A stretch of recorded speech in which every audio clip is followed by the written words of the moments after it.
أنتنا إنك أنت العليم الحكيم. رب اشرح لي صدري ويسر لي أمري واحلل عقدة من لساني يفقه قولي. اللهم لا سهل إلا ما جعلته سهلا وأنت تجعل الحزن والصعب إذا شئت سهلا ولا حول ولا قوة إلا بالله العلي العظيم. أما بعد. Hadirin sajmaah yang dirahmati Allah, alhamdulillah pada malam ni kita dapat bertemu. Minta maaf tuan-tuan lambat, sebab saya daripada balik rumah mak mentua di Serdang. Jadi daripada sana mai jadi terlambat sikit lah. Dan tak ingat kenduri Haji Cik Mat hari ni kan. Saya pun tak ingat tuan-tuan, ada urusan sikit tuan-tuan di Kedah tu. Baik, tak apa.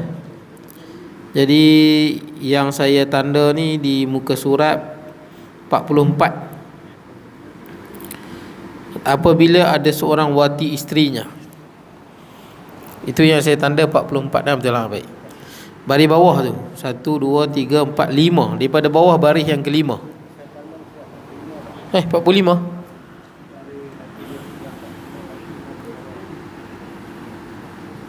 Lima daripada bawah 44. 44. Oi, belum lagi tu. Betul lah. 44. Belum lagi tu. 45 belum. 44. Baik. Qala musannifu rahimahullahu taala wa nafa'ana bi ulumi fid darain. Kata pengarang. Suila radhiyallahu an, apabila ada seorang wati isterinya. Wati ni maksud dia bersetubuh. Ini bahasa disebut wati. Dulu ada isu kan, mana orang yang bernama Rosmawati, Azilnahwati, yang wati-wati lah, Rosmawati apa, macam-macam lah. Yang wati-wati belakang tu, ada ustaz-ustaz dulu kata tak boleh pun nama wati. Wati ni maksud dia bersetubuh. Dia dalam soal nama ni kita kena tengok makna yang bagus, bahasa mana. Macam Musa lah. Musa dalam bahasa Arab pisau cukur. Adakah Nabi Musa tu maksud dia pisau cukur? Bukan. Nabi Musa bukan bahasa Arab. Nabi Musa bahasa Ibrani. Makna dia apa? Wallahu alam. Tuan-tuan kalau tengok kamus, dia akan tulis apa? Dia akan tulis nama Nabi je. Adalah nama macam Nabi Idris, ada cuba jawab. Idris ni boleh jadi makna dia darosa, daripada belajar. Nabi Soleh, Soleh bahasa Arab. Kenapa Nabi Soleh kita faham bahasa Arab? Pasal Nabi Soleh memang Arab pun. Arab Aribah, Arab kuno. Itu yang macam faham makna nama dia. Nabi Ibrahim bukan orang Arab. Cari dalam kamus dia tulis nama. Nabi Isa bukan bahasa Arab. Nama betul dia Yeshuya. Yeshuya tu nama Isa sebenar. Dia bahasa Aramaik. Makna apa? Tengok dalam buku dia tulis nama Nabi je. Jadi tengok makna yang baik. Wati ni kita anggap bahasa Melayu lah. Anggap dia tu bahasa Melayu. Macam Maimun lah saya sebut dulu kan, Maimun. Maimun ada dua maksud, yang mendapat keamanan, ataupun lagi satu babun. Tahu babun? Kera yang punggung merah tu. Kat Malaysia tak ada. Babun. Kita kalau ada orang nama Maimun, janganlah ambil nama babun. Dia bukan babun. Kita ambil makna yang elok, orang yang mendapat keamanan. Tengok bahasa mana, makna-mana yang elok. Begitu. Baik, jadi ada seorang wati isterinya dan takut hendak pergi kepada hammam supaya mandi padanya. Maksud dia bila dia bersetubuh dengan bini dia, wajiblah mandi, wajib. Tapi dia tak keluar padanya, keluar waktu atau takut akan pencuri. Mencuri akan hartanya, atau seteru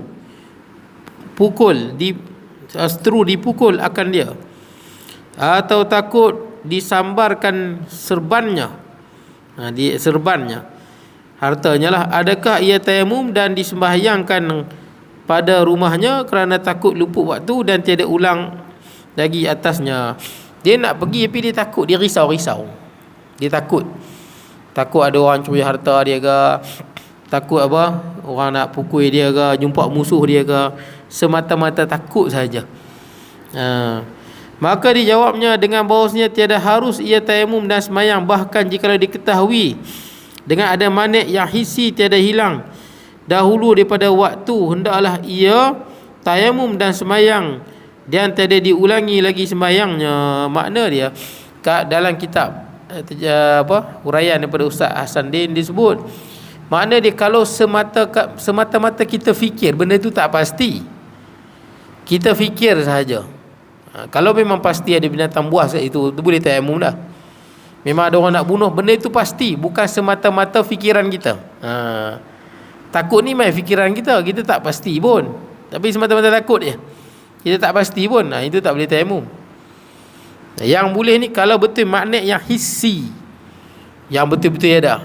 Kat perigi tu ada ulang sawah ke, rimau ke, tempat musuh ke, nanti musuh tembak, memang confirm dah, bukan semata-mata dalam fikiran kita saja.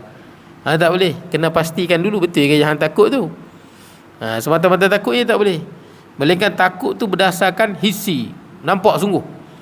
Hissi ni lawan ni maknawi lah. Hissi ni memang ada sungguh, barulah boleh. Su'ila radhiyallahu an, daripada seorang ada pada tangannya luka, tiada ada jabirahnya. Jabirah ni apa? Jabirah ni pembalut. Luka ada pembalut atas dia, Arab panggil jabirah. Maka dibasuhnya segala anggota yang sahihnya, yang sihat, yang tak luka lah. Dan ia tayamum bagi luka, adakah wajib atasnya diulangi sembahyang atau tiada? Sama ada ia di dalam negeri ghalib ada air atau tiada. Jadi yang ni jelas lah, sebab dia tayamum bukan pasal tak ada air. Tayamum kerana sakit. Kita sebutlah tayamum kerana air ni, kalau tempat yang selalu ada air, tiba-tiba tak ada air, tayamum macam tu kena qada balik. Macam kita lah, selalu ada air, tiba-tiba tak ada air. Masa tak ada air kita tayamum, esok ada air kena ulang balik. Pasal kita negeri yang selalu ada air. Kalau negeri yang memang selalu tak ada air, bila dia tayamum saja, tayamum itu cukup, tidak perlu lagi diulang solat dia. Tapi isu sekarang ni dia tayamum bukan pasal isu air ke tak ada air, isunya dia sakit. Baik, kita tengok apa jawapan dia. Maka dijawabnya, hendaklah ia tayamum bagi sakit itu, jika tiada yang menumpukkan pada anggota tayamum, tiada wajib atasnya ulang sembahyangnya dengan sebab yang tersebut. Itu sekira-kira tiada yang menghukumkan bagi keduanya. Macam ni kita dia. Ni mazhab Syafi'i ni. Makna dia, ini yang kalau tuan-tuan tengok dalam fatwa negeri Perak lah ni, dia ambil yang pandangan yang ringan sikit.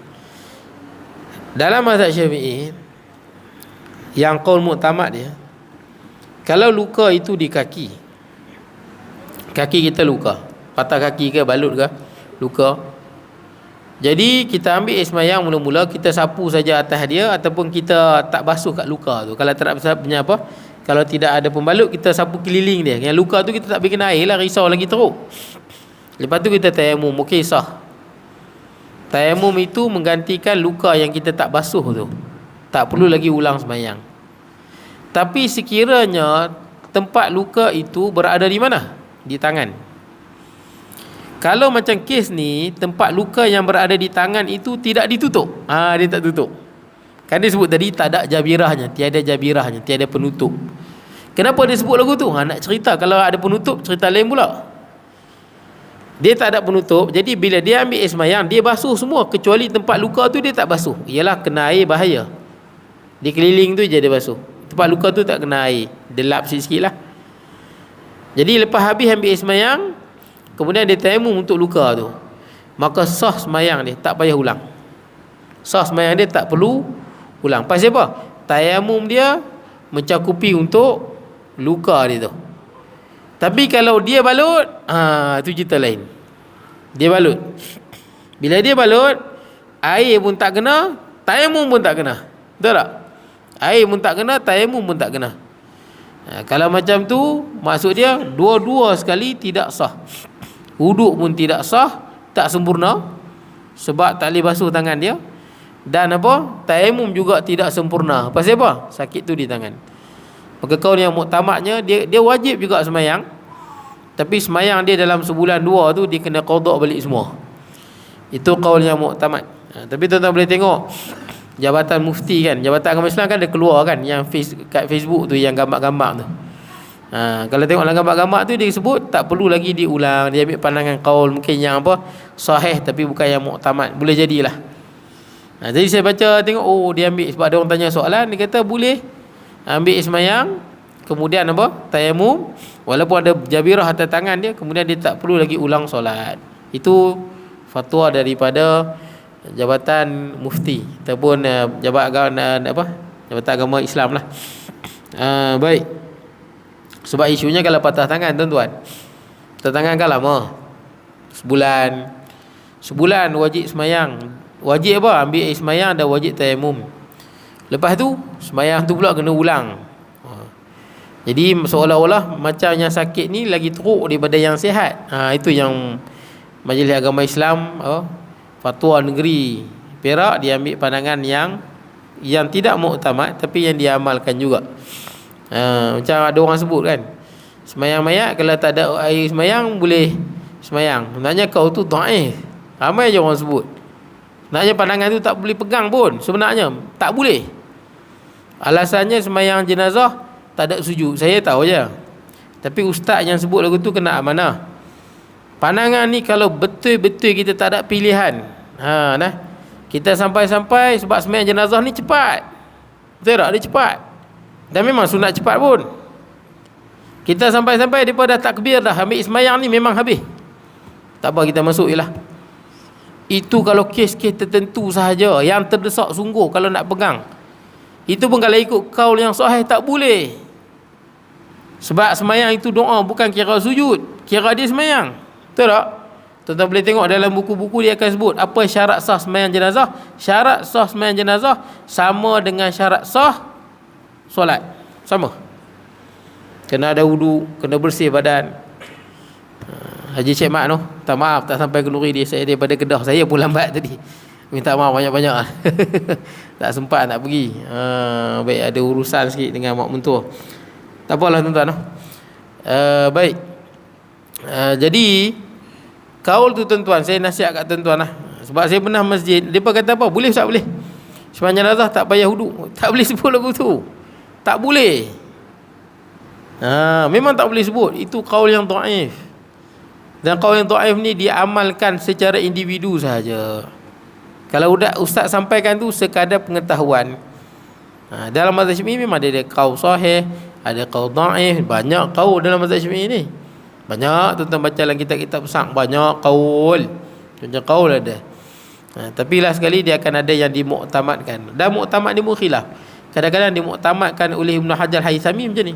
Dimuktamadkan oleh Syekh Ramli macam ni. Tu yang ada buku ditulis tu, Al-Mu'tamad min Madhhab Syafi'i. Pandangan-pandangan yang dipegang yang muktamad dalam mazhab Syafi'i.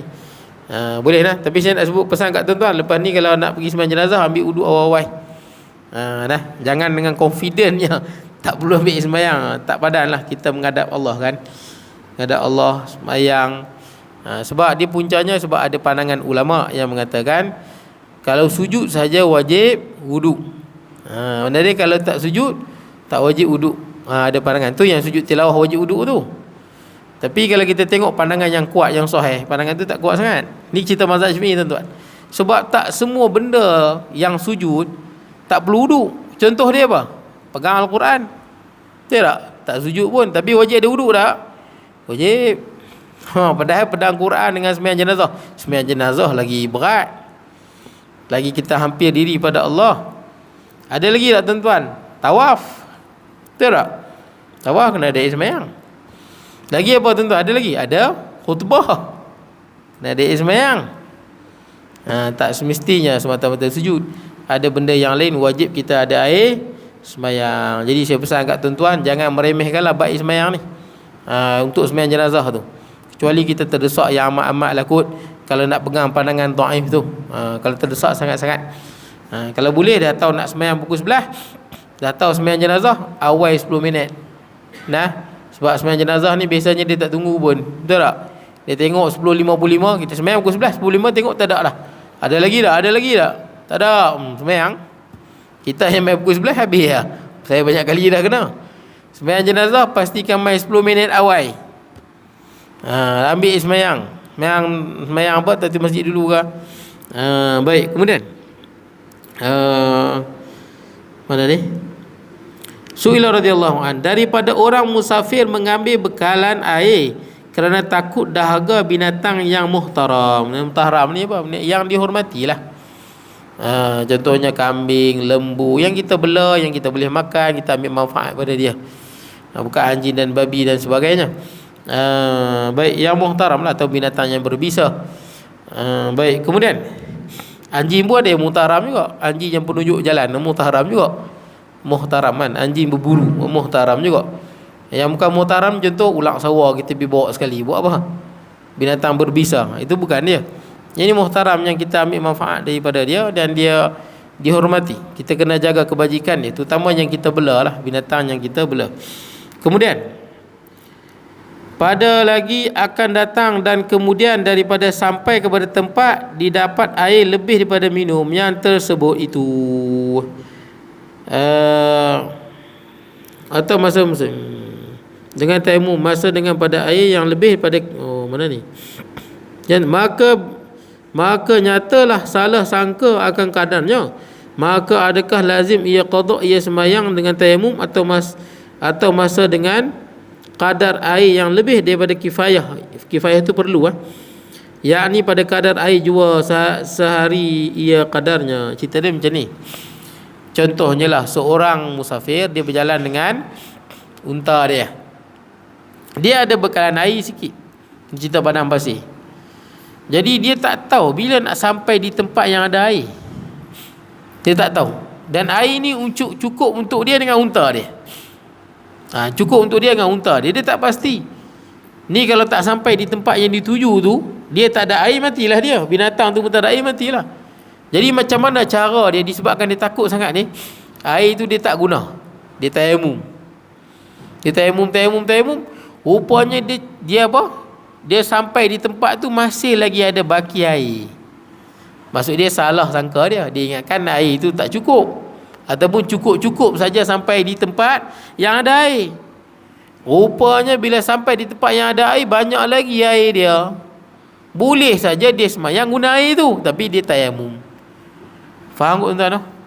Faham dia tayammum. Pasal apa dia tayammum? Pasal dia risau air ni tak cukup untuk sampai di tempat yang ada air. Tapi rupanya bila sampai di tempat yang ada air tu, rupanya banyak lagi baki air itu. Dia boleh juga guna air itu masa dalam perjalanan dia untuk ambil air semayang. Jadi soalan dia, kena qada tak semayang ni yang dia tayammum tu? Sebab dia dah salah ijtihad. Baik, kita tengok apa kata dia. Mana ni? Maka dijawabnya, baik. Hello. Habis bateri kot. Hello. Ada balik. Ada balik, tak apa. Dia main-main. Maka dijawabnya bahawasanya lazim akan dia mengqada masa yang lebih air daripadanya jua, sekadar air yang ada. Maksud dia air yang ada tu kadar berapa hari yang cukup untuk dia sampai ke tempat tu, berapa hari. Contohnya baki air yang ada tu memadai untuk perjalanan dia 2 hari. 2 hari tu dia kena qada. Faham tak? Sebab dia sangka tak cukup, rupanya cukup. Tengok kadar air yang ada tu, sekadar mana baki air yang ada. Kalau air yang ada tu cukup untuk sehari perjalanan, sehari dia kena qada dalam perjalanan tu. Tak apa tuan-tuan, ini fiqh iftiradi lah. Benda tak jadi lagi, tapi sebut memang di Malaysia ni tak jadilah tuan-tuan. Sukarlah nak jadi, sebab dalam hutan pun banyak ayak. Kita pun tak ada ayak.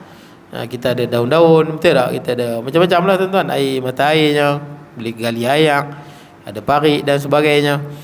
Baik, kemudian Su'ila radhiyallahu an, daripada orang yang musafir di laut. Musafir di laut, maka masuk waktu semayang dan berkehendak bahawa mengambil air semayang, maka takut ia jatuh di dalam laut sebab pening kepala. Ni laut lain tuan-tuan. Ni kalau jatuh mati terus. Ni tak ada sembang-sembang macam tadi takut orang tu, dia tak pasti lagi. Laut ni confirm dah, kalau jatuh mati terus. Tak jatuh tak apa, kalau jatuh mati. Jadi masa dia duduk tengah laut nak ambil sembahyang, takut jatuh. Lah ni lagi lah susah tuan-tuan. Kalau kita naik kapal besar-besar, nak turun lagu mana? Betul tak? Nak turun susah. Nak ambil air lagu mana? Cuma biasanya kapal besar-besar ni dia ada mesin. Macam kapal Islam, kapal perang, dia ada mesin tu, dia sedut air laut, dia terus ubah menjadi air yang selamat diminum. Itu kapal-kapal besar semua ada mesin untuk mengubah air laut menjadi air yang boleh diminum. Pasal air laut kita tak boleh minum. Tentang minum air laut lagi dahaga, dia garam banyak. Lagi minum air laut dia lagi dahaga. Itu biasa orang yang sesat di laut nak selamat, dia minum air kencing ke, minum air hujan. Air laut mana boleh minum. Dia minum lagi teruk, lagi kering lah kita punya tekak ni, penuh dengan garam. Baik, kemudian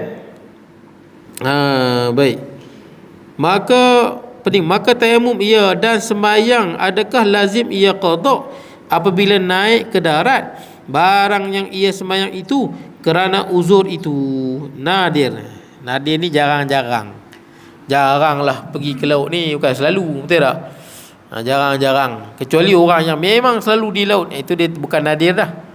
Ni nadir ni orang yang jarang-jarang musafir di laut, dia musafir. Ini dia benda yang nadir. Dia ada kaedah fiqh disebut an-nadir kal ma'dum. Benda yang jarang ni kena anggap tak ada. Contoh dia macam mana? Kalau kita tengok dalam kitab fiqh, kita orang lelaki kalau janggut tebal, lebat, tak nampak kulit kan, tak wajib menyampaikan air di bawah kulit. Tak wajib menyampaikan air di bawah kulit tu, pasal tak nampak kulit. Tapi kalau orang perempuan yang ada janggut yang macam tu, janggut dia lebat sampai tak nampak kulit, dalam kitab fiqh sebut kalau orang perempuan yang janggut lebat lagu tu, dia wajib sampaikan air ke kulit juga. Pasal apa? An-nadir kal ma'dum. Benda yang jarang ni dianggap tak ada, dia kembali kepada hukum asal. Baik, kemudian mana ni? Kemudian, dan adakah seumpamanya pula ketiadaan alat mengambil air, ketiadaan alat mengambil air dengan dia dihubungkan dia seperti demikian juga atau lainnya. Ialah kalau kapal itu tinggi, dia tak ada alat nak cedok air laut. Air laut boleh ambil sembahyang, minum je tak sihat, tapi boleh ambil sembahyang walaupun dia ada garam tu semula jadi. Air laut boleh ambil walaupun dia garam, sah kita ambil sembahyang dengan dia, sebab tu garam yang semula jadi. Dan dia bukan semua campuran tu kita tak boleh. Macam saya sebut kat tuan-tuan dulu kan, kita kalau di Semanggui tu kan, kita punya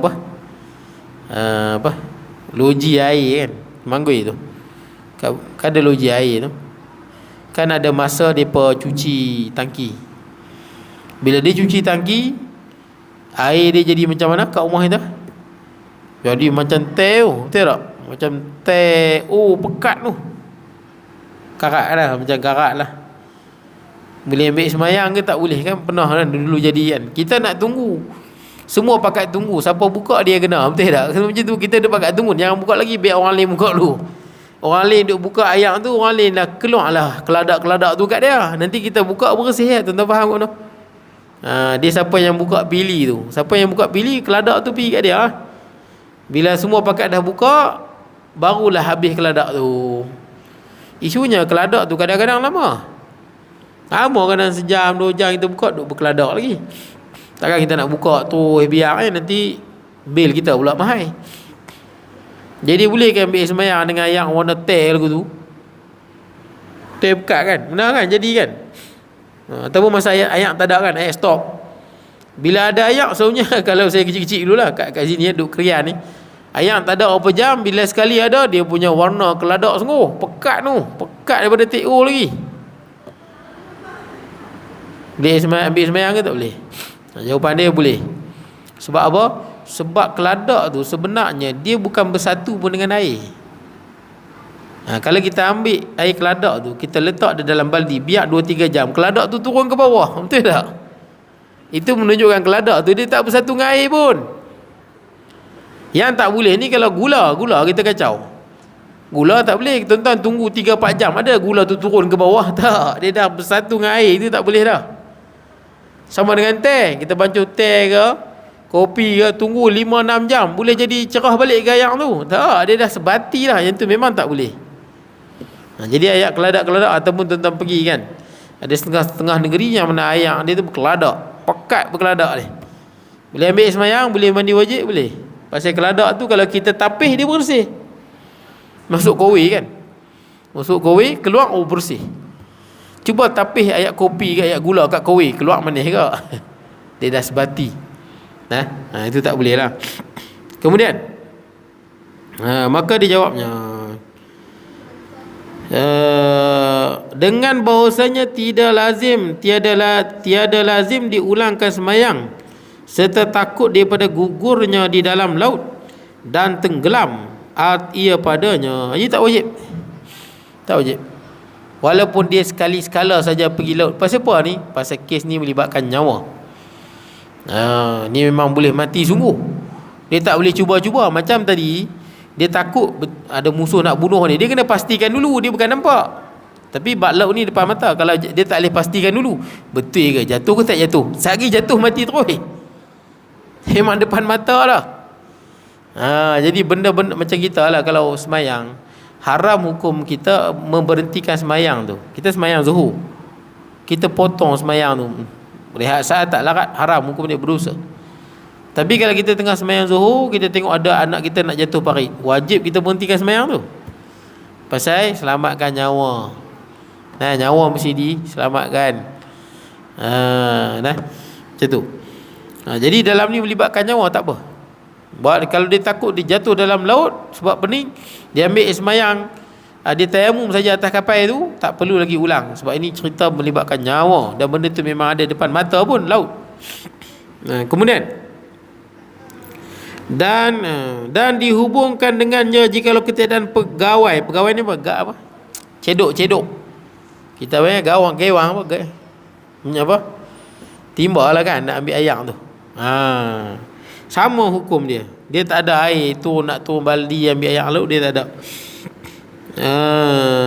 Baik. Mengambil ia naik akan dia kerana lemahnya ia daripada menghasilkan dia. Lemah tak apa. Dia duduk kapal yang tinggi, tak ada dia nak apa gayung ke apa ke, dia nak lempak dalam air laut nak ambil semayang, dia tak ada. Dia takkan dia nak terjun pula. Boleh dia tayamum dan tak perlu lagi dia qada, sebab benda itu melibatkan nyawa. Dan manik dia jelas, laut yang bergelora tu. Kemudian baik, Su'ila radhiyallahu anhu, dia tanya lagi, daripada yang dikehendak dengan nadir. Nadir ni tu saya kata tu, nadir ni benda yang apa, jarang-jarang ada. Nadir, kadang-kadang. Benda yang jarang-jarang, bukan kadang-kadang, jarang-jarang. Macam Piramli sebut, jarang-jarang, kadang-kadang, banyak-banyak. Nadir. Nadir ni jarang-jarang, payah nak jumpa. Nadir kal ma'dum, benda yang jarang dianggap tiada. Pasal apa? Mana boleh jadikan benda terpencil sebagai hukum asas. Macam itulah. Tapi dalam kes tadi tu dia melibatkan nyawa. Baik, benda nadir ni macam mana ni? Benda nadir ni pada kata dan mengqada, mana ni? Dengan nadir pada kata fuha, dan mengqada orang yang tayamum sebab ketiadaan air itu nadir. Adakah dikehendak dengan nadir tiada air pada waktu wajib semayang, atau pada semayang sepanjang tahun, atau pada apa tu? Pada apa? Pada ajalnya. Tak nampak tuan-tuan. Tak apa. Maka dijawab dengan kehendak mereka itu dengan nadir demikian itu ketika hendak tayamum. Jika bersamaan ia pada tempat semayang, maka jika tiada, maka yang diiktibarkan dengan tempat, dan sanya telah mensarihkan mereka itu dengan bahawasanya Hello.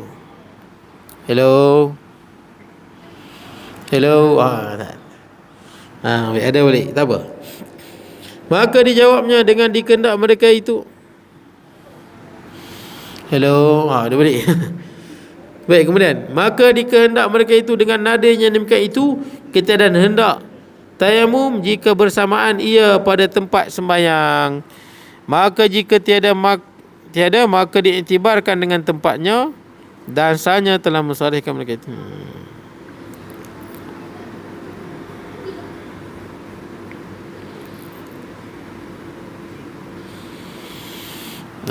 Baik. Ada dah. Baik, boleh kita terus maka tak ada balik tuan-tuan. Hello. Baik. Maka dijawabnya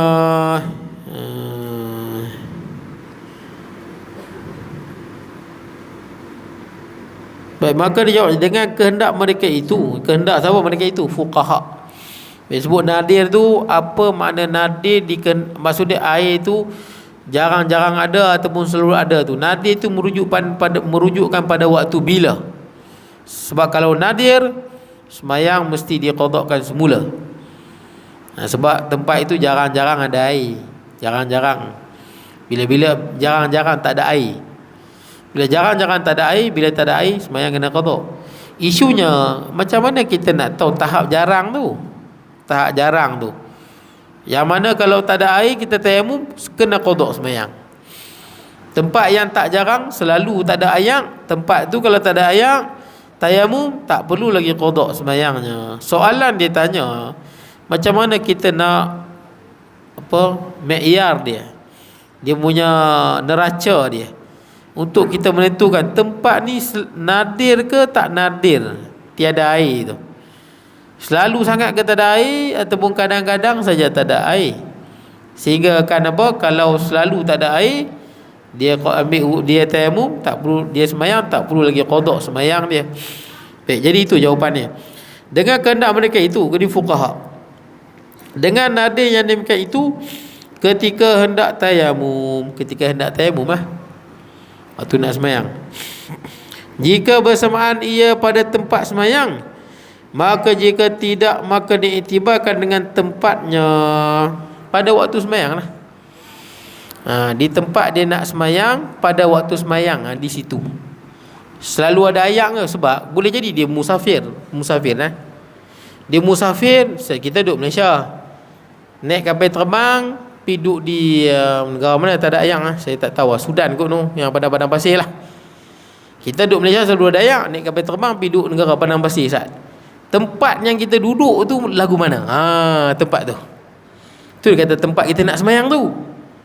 Jangan bukan tempat asal kita. Tempat asal kita Malaysia ayak banyak. Tempat waktu kau nak semayang tu, masa tak ada air tu, tempat tu lagu mana? Boleh tu? Baik, kemudian mana ni? Maka jika tidak, maka diiktibarkan dengan tempat, dan sanya telah mensarihkan mereka itu dengan bahawasanya diiktibarkan dengan tempat tayamum, serta bahawasanya berlaku ia atas ghalib bahawa orang itu tayamum pada satu tempat ia semayang padanya. Ini cerita tempat dia nak semayang tu lah. Tempat itu lagu mana keadaan dia, selalu ada air ke selalu tidak ada air. Sependek kata Nusantara, kalau Nusantara ni lah tuan-tuan, Nusantara ni semua selalu ada air. Kalau Malaysia ni lah, Malaysia tempat yang memang selalu ada air. Sebab air ni tak semestinya air pilih tuan-tuan. Air mata air pun boleh, air embun pun boleh, air hujan pun boleh. Kita pun selalu hujan di Nusantara ni. Kalau zaman dulu siap bubuh baldi ke apa kan, tahan lagi kan. Tak pun kita ni tuan-tuan, kalau tak ada air lah, boleh tayamum nanti dulu. Air mineral ada, betul tak? Air mineral pun boleh. Ni kita cerita belah-belah Afrika, air mineral pun tak ada. Kita kalau tak ada ayak kat rumah, ayak banyak lagi ayak yang lain. Betul tak? Tuan-tuan lagi lah senang. Tuan-tuan dekat dengan kolam Bukit Merah, terjun kolam Bukit Merah tuan-tuan. Dekat sini, parit semua ada. Tak ada masalah. Jadi kita tengok di tempat mana. Jadi kalau kita travel pergi duduk di mana-mana, di tempat itu, ketika itu tak ada air, tempat itu lagu mana kebiasaannya. Baik tuan-tuan, kemudian mana ni? Suila radhiyallahu an, tanya lagi, daripada jikalau adalah tempat itu bersamaan ada dan tiada, Adakah wajib qada ataupun tiada? Kalau tempat tu 50-50, sama saja antara ada dengan tiada. 50-50. Kadang ada kalau main tak ada sungguh. Kalau ada, kalau tak ada sungguh, dia 50-50. Maka dijawabnya dengan bahawasanya tidak wajib qada pada tempat itu. Tak wajib. Dia kembali kepada yang asal lah, susah kan. Kalau ada, kalau tak ada sungguh, maka tempat yang 50-50 ni dianggap apa? Dianggap macam tak ada lah, selalu tak ada. Sebab agama dibina di atas kemudahan. Gitu.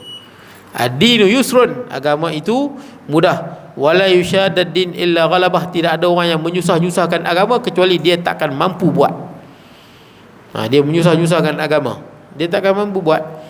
Sebab agama itu pada dasarnya mudah. Satu lagi tuan-tuan saya baca lah.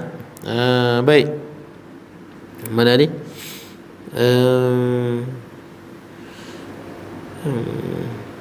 Rasulullah radhiyallahu anhu, satu lagi. Tapi ini panjang. Ini panjang sungguh. Berhenti ya tuan-tuan. Panjang. Sangat panjang. Betul tak? Sampai di bawah dia tak ada jawab, saya kena stop lah. Soalan ni panjang. Jadi saya berhenti di sinilah tu. Sampai habis muka surat tu pun belum maka dijawabnya. Belum lagi maka dijawabnya. Maka dijawabnya tu sebelah sana kot. Sebelah sana baru menjawab ni. Soalan ni panjang sungguh. Jadi kita stop dulu lah. InsyaAllah kita sambung hari Isnin ni tuan-tuan. InsyaAllah hari Isnin ni, mudah-mudahan. Jadi saya mohon maaf tuan-tuan kalau kurangan dan sebagainya. Aku qauli hadza wa astaghfirullahaladzim li wa lakum sa'iril muslimina wal muslimat mu'minina wal mu'minat. Bismillahirrahmanirrahim. Allahumma ij'al jam'ana hadza jam'an tafarruqan wa ba'd tafarruqan ma'sumah. La taj'al minna shaqiyya wa la mahrum wa la matuda wa sallallahu